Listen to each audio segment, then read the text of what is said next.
क्या जाने कोई क्या जाने,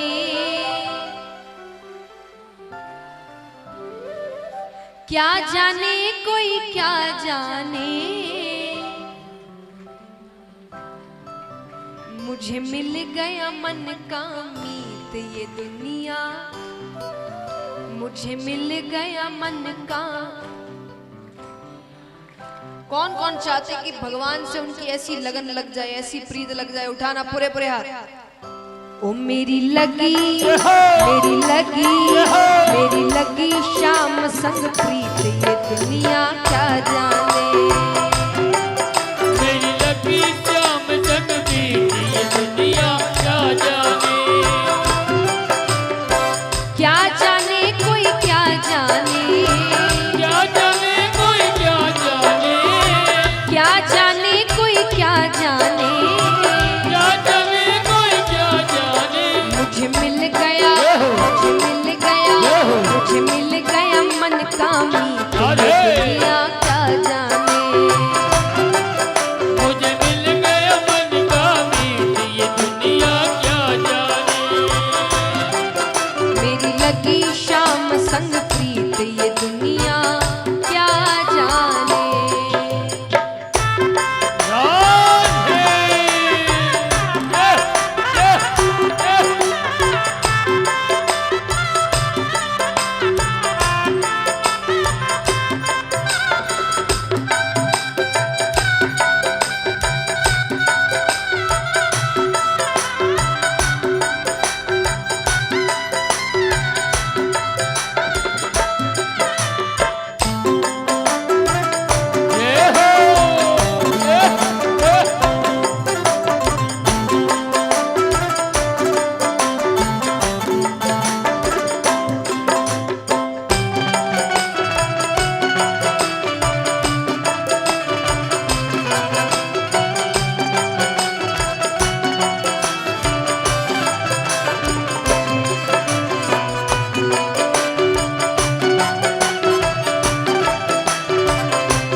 अब गोपियां कहती है कि देखिए सांसारिक प्रेम करने में थोड़ा समय लगता है, आप मिलते हैं एक दूसरे से बातें करते हैं, स्वभाव समझते हैं, तब जाकर प्रेम होता है। लेकिन गोपियां कहती है कृष्ण से प्रेम करने में इतना समय नहीं लगता। कृष्ण से प्रेम हमें कब हो गया था? छवि लखी मैंने श्याम की जब से, छवि लगी मैंने श्याम की जब से, छवि लखी मैंने श्याम की जब से, छवि लगी मैंने श्याम की जब से, भई बावरी मैं तो तब से, भाई बावरी मैं तो तब से, बांधी प्रेम की डोर मोहन से, बांध प्रेम की डोर मोहन से, नाता तोड़ा मैंने जग से, नाता तोड़ा मैंने जग से, ये कैसी पागल प्रीत ये दुनिया क्या जाने, ये कैसी पागल प्रीत ये दुनिया क्या जाने, मेरी लगी शाम संग प्रीत ये दुनिया क्या जाने।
कहती है सांसारिक प्रेम तो एक बार होता है, चला तो ठीक, नहीं चला तो ठीक, पर कृष्ण से प्रेम होने के बाद आप किसी और से प्रेम नहीं कर सकते, उसको भूल ही नहीं पाएंगे आप कभी। गोपियां कहती है क्यों नहीं भूल सकते? मोहन की सुंदर सूरतिया, मोहन की सुंदर सूरतिया, मोहन की सुंदर सूरतिया, मोहन की सुंदर सूरतिया, मन में बस गई मोहन मूर्तिया, मन में बस गई मोहनी मूर्तिया, लोग कहे मैं भाई बावरिया, लोग कहे मैं भाई बावरिया, हो जाऊं अब तेरी रे सावरिया, हो जाऊं अब तेरी सवरिया। ये कैसी निगोड़ी प्रीत ये दुनिया क्या जाने, ये कैसी निगोरी प्रीत ये दुनिया क्या जाने, मेरी लगी शाम संग प्रीत ये दुनिया क्या जाने।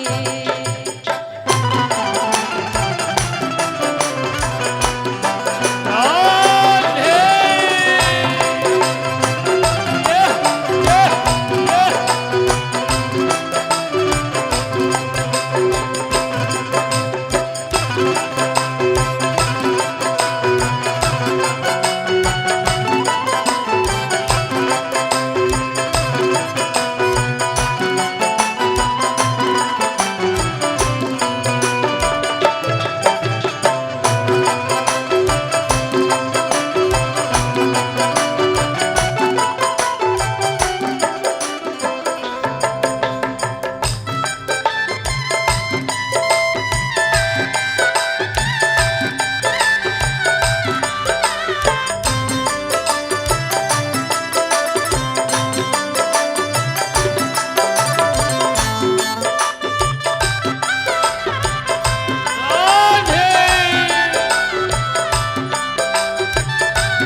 और गोपियां कहती है कृष्ण से प्रेम करने के बाद, देखिए सांसारिक प्रेम करने के बाद और प्रेम के बाद सारे झगड़े हैं, फिर झगड़े ही झगड़े हैं, लेकिन कृष्ण से प्रेम करने के बाद आप में क्या बदलाव आता है?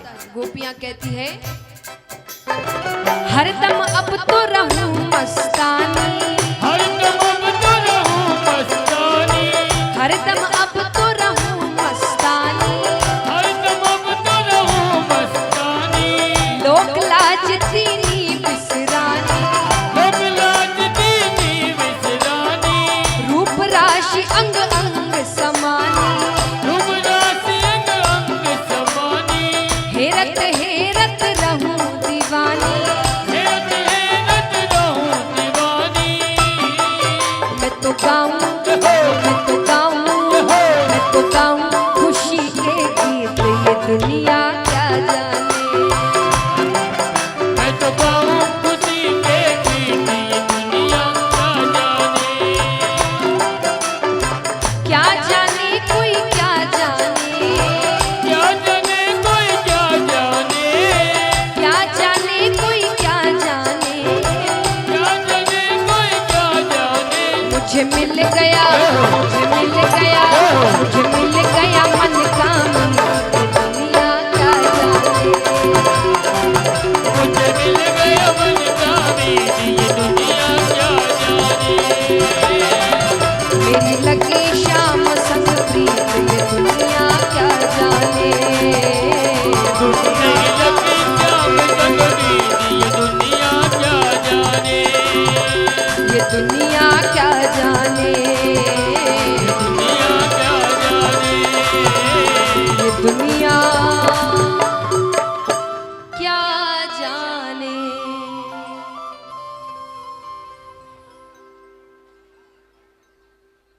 तो महाराज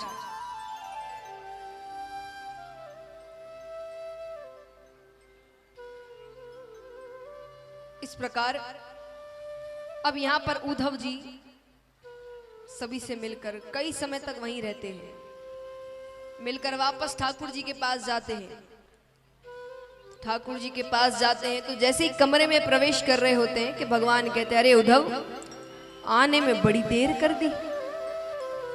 उद्धव जी कहते हैं, दयालु, कृपालु, करुणानिधि, ये सारे मनगढ़ंत नाम हैं आपके, आपने खुद ने रखे हैं। भगवान कहते तुम्हें वहां भेजना मेरा सफल हुआ, क्योंकि मुझसे इस लहजे में केवल गोपियां बात कर सकती है। इस भाषा में मुझसे केवल गोपियां या ब्रजवासी ही बात कर सकते हैं, और किसी के अंदर इतनी हिम्मत नहीं है। उतना प्रेम जिसके अंदर होगा वही मुझसे ऐसे बात कर सकता है। उद्धव जी कहते आप यहाँ क्या कर रहे हैं, कितने प्रेमी है वहां पर आपके। भगवान कहते मैं वहां नहीं जा सकता। अरे कंस के ससुर जरासंध बार बार आक्रमण करते हैं। अब मथुरा में तो सैनिक है, हथियार है, इतना बड़ा महल है, तो वो हार कर वापस चला जाता है। लेकिन वृंदावन में तो कुछ भी नहीं है, एक बार आक्रमण होगा और पूरी ब्रजभूमि खत्म हो जाएगी। तो बोले कभी कभी मिलने चले जाया करिए। बोले वो भी नहीं कर सकता। जरासंध को भनक भी लग गई कि मेरी प्रीति है वृंदावन में, तो मुझे मानसिक पीड़ा पहुंचाने के लिए वो वहां तकलीफ देगा सबको। तो बोले तो उनको यहां ले आइए, यहां तो सब कुछ है। भगवान कहते हैं वहां मैं एक ग्वाला था। क्या था? एक ऐसा ग्वाला जो गैया चराता है, ग्वालों की जूठन खाता है। यशोदा मैया मुझे रस्सी से बांध दिया करती थी। यहाँ देवकी माता को जब पैरों का स्पर्श करता हूं ना, वो सोचती आशीर्वाद दूं कि नहीं दूं, क्योंकि उनको पता है कि ये भगवान है। तो बोले उनको यहाँ लेकर आ गया ना, तो उनको मन में ऐसा लगेगा कि कन्हैया कैसा था, कैसा हो गया है, यहाँ पर लोगों को मार रहा है, राजनीति कर रहा है। भगवान कहते पर चिंता मत करो, उन सब का ध्यान रखता हूं मैं।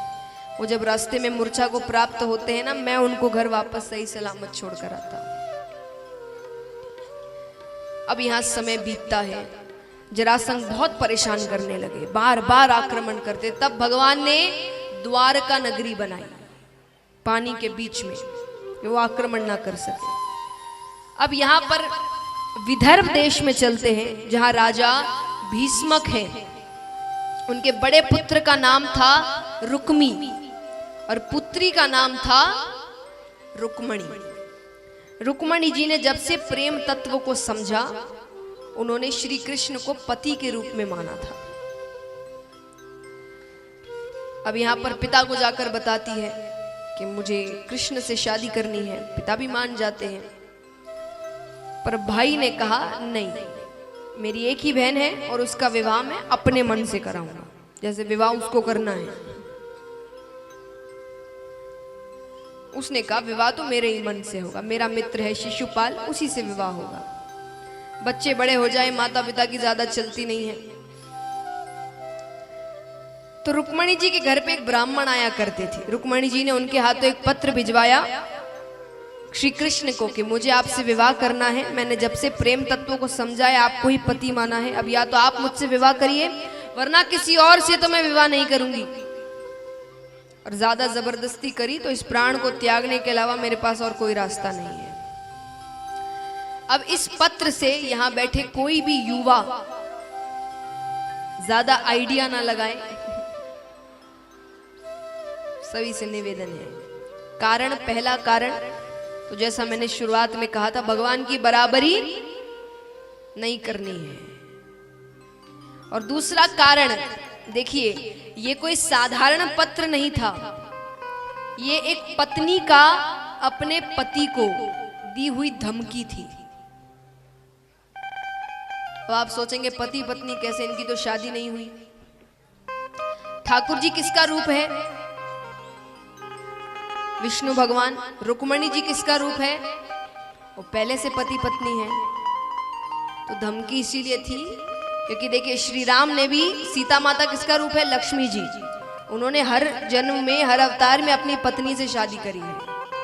तो इस अवतार में जब लीलाओं में थोड़ी, तो ये एक धमकी का लेटर गया है कि आपकी लीला अपनी तरफ, मेरा रिश्ता अपनी तरफ। रिश्तों के साथ कोई खेल नहीं, तो कुछ भी कोई भी लीला करते रहो, शादी तो इसीलिए ये पत्र गया था। तो इसीलिए आप ये ना सोचे कि भाई उन्होंने करी हम भी करेंगे, तो वो पहले से पति पत्नी है, उनको ये लीला करके वापस अपने घर जाना है, तो दोनों पहले से ही पति पत्नी है। तो इसलिए रुक्मणी जी पत्र भिजवाती है।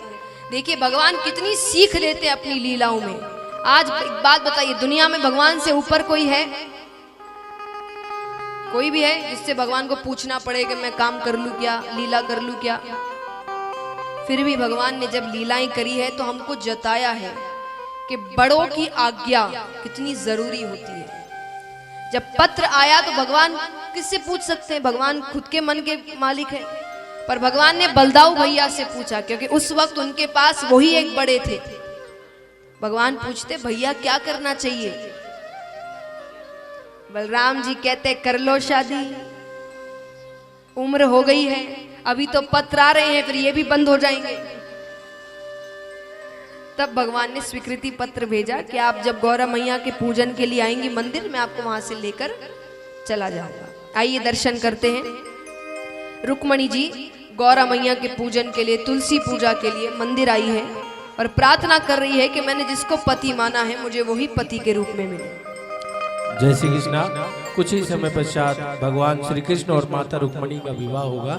जिन भक्तों को कन्यादान स्वरूप भेंट देनी हो, इस भजन में झोलियां चलेगी, आप अपने स्थान पर बैठकर वो भेंट उन झोलियों में डाल दें। जय श्री कृष्ण। रुक्मणी जी कहती हैं,